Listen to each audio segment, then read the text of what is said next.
Hello, welcome back. So this is the third video, and today we're going to go through mistakes number 4 and 5 of why high achieving women still struggle with money. It's my pleasure to read it to you because I know that you are really busy and I just want you to get the value from this document that you downloaded. So let's get right into it. All right, so mistake number 4 is thinking that more money will solve your money anxiety. Okay, because I know that sometimes you sit and you go, you know what, once I get the promotion, I will feel secure. Or once I hit 6 figures, everything will be easier. Once I have 20 grand in savings, I'll finally relax. Right? But then you get the promotion, you hit 6 figures, you hit multiple 6 figures. You build your savings and you still don't feel secure. The anxiety is still there. The overthinking hasn't stopped. You just moved the goalpost a little bit further out, right? And so now you're thinking, well, maybe if I get to 150,000, or maybe if I get to 200,000, or maybe if I build the savings to 50 grand. You know, why does this happen? This happens because financial anxiety is not caused by a lack of money. It's caused by, you guessed it, your nervous system not feeling safe with money. You can earn more, you can save more, and build more wealth, but if your nervous system still perceives money as a dangerous thing or like that it's scarce, your anxiety is going to persist. The numbers in your bank account can go up, but the story in your nervous system will stay the same. It's not enough. You're not safe yet. We need more. This is why high earners can still feel broke, right? This is why people with significant savings still panic about spending or panic about saving. This is why the promotion doesn't bring the peace you thought it would. So here's what to do instead. Address the root cause, your nervous system's relationship with money. This means learning to recognize when anxiety is driving your financial decisions versus strategy, right? It means building nervous system regulation tools so you can make financial decisions from a calm, grounded place. And it means rewriting the safety stories your nervous system is running about money. When your nervous system feels safe with money, regardless of the exact number in your account, you can finally experience the financial peace you've been chasing. My best friend always says, anything you're chasing must be running, because by definition, if you're chasing something, it's running. If you're chasing financial peace, you're pushing it further away from you, and it's not the strategy you need. You need the nervous system regulation, the emotional regulation. I have plenty of tools to help you with that. So I'm so happy. I hope you're subscribed to the channel. Mistake number 5, believing rest is something you earn after you're secure. Have you ever said these words? I'll rest when the debt is paid off. I hear that a lot from people who wake up and stay up all night, or who have trouble sleeping because of their financial situation. They're like, I know I'll rest when my debt is paid off. And I help them to rest now while you're paying off the debt, Have you ever said this? I'll take a vacation when I have more savings. I know I've been guilty of that for sure. But rest is not earned by having more savings. We definitely want to have a strategy around spending money for a vacation, but we don't want to prolong our rest for the vacation. I remember, I know I do these side stories. I want to keep these less than 8 minutes, but I have all these side stories.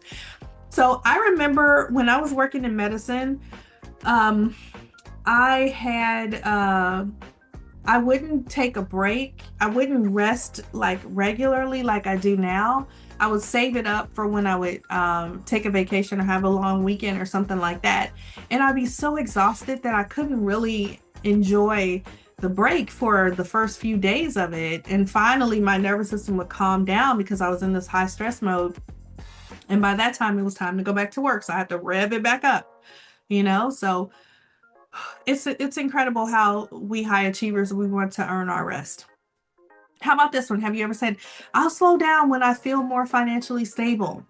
Right? It's like you're in a hustle, you're in a grind mode. And when you feel like you're stable, even though that's not well defined, you feel like you can't slow down and stop the hustle until you feel that. But here's the thing, financial stability, that is so vague that you keep moving what that means. The finish line keeps shifting. And meanwhile, you're exhausted. You're running on fumes. You know you need to rest, but every time you try to slow down, the anxiety spikes. So you keep pushing. And you tell yourself it's temporary, just until you hit the next goal, just until things settle down, just until you feel secure. But the truth you already know deep down is that that day never comes, because you can't earn your way to rest. You can't achieve your way to safety. So why does this happen? For high achievers, busyness feels safe and rest feels dangerous. Because when you're busy, you're in control. You're productive. You're proving your worth.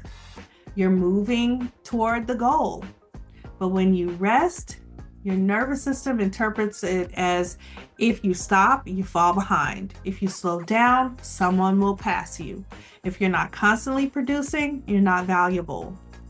And let me tell you, these thoughts are not coming from you. These thoughts have been trained by your environment. Like, do you remember in school, right?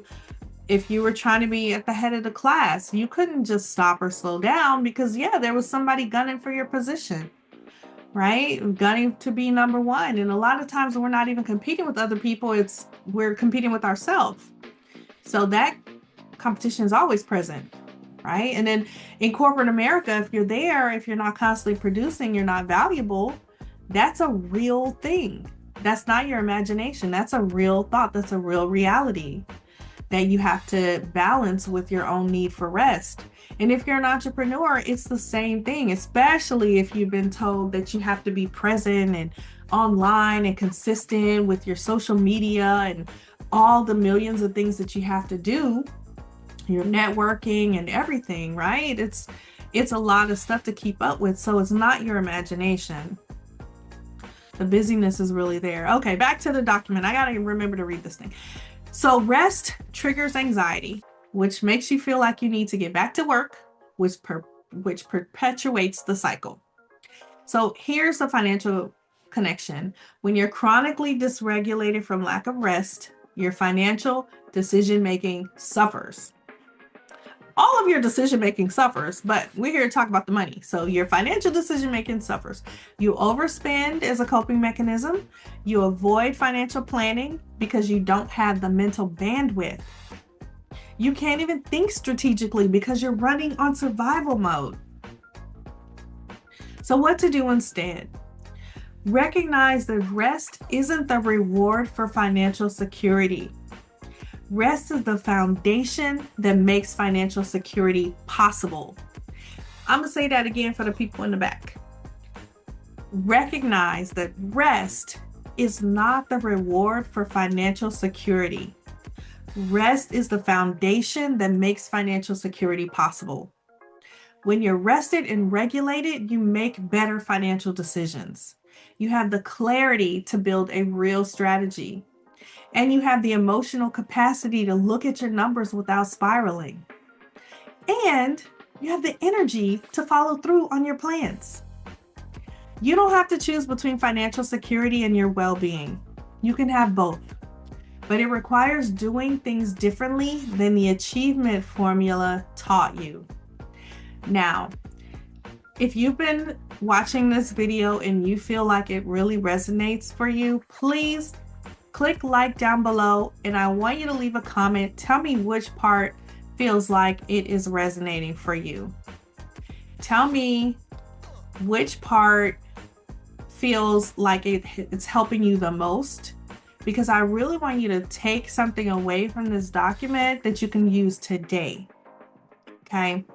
And by the way, if you've watched the first two where I forgot to say, please click like and subscribe, and you know how what the kid, all the kid, look what the kids say. I want you to go back and click like and leave a comment on those as well. Because here's the real problem, and here's what's actually possible for you. If you're recognizing yourself in these 5 mistakes, take a breath. Okay, you're not broken. You're not uniquely bad with money, and you're not destined to always struggle financially. What you're experiencing is a completely predictable nervous system response to financial stress that's been running on autopilot your entire life, okay? The achievement formula taught you to work harder when something isn't working. It taught you to push through discomfort. It taught you to rely on discipline and willpower. And it taught you to keep going even when you're exhausted. And those strategies worked brilliantly for the goals that didn't require nervous system regulation. But money is different. Money requires you to feel safe enough to make decisions without overthinking. Money requires you to spend intentionally without guilt. It requires you to save consistently without panic and to rest without anxiety. And that requires addressing both. Number one, the practical financial strategy, meaning what to do with your money. Also, number two, the nervous system regulation, meaning feeling safe enough to actually do the thing. When you have both, the practical strategy and the nervous system regulation, here's what becomes possible. You can make financial decisions without spiraling into analysis paralysis. You can spend money on things you value without guilt or second guessing. You can build savings that actually stay saved instead of constantly draining the account. You know, put money in savings, take it out again. Put it in savings, take it out again. You can look at your bank account without dread. You can rest without feeling like you're falling behind. And you can trust yourself with money the way you trust yourself with everything else. Your bank account finally reflects your hard work, your talent, and your ambition. Not because you worked harder or earned more, but because you learned to regulate your nervous system responses that were sabotaging your financial decisions. Now, I would like for you to meet me in the next video because we're going to take the financial savvy assessment. All right, I'm Dr. Franchelle Caesar. I'm a medical doctor, a certified life coach, and a master certified financial coach. And I'm so happy that you're here because together we are going to get you together, girl. Okay, we're going to get it together. All right, I will see you in the next video. Bye.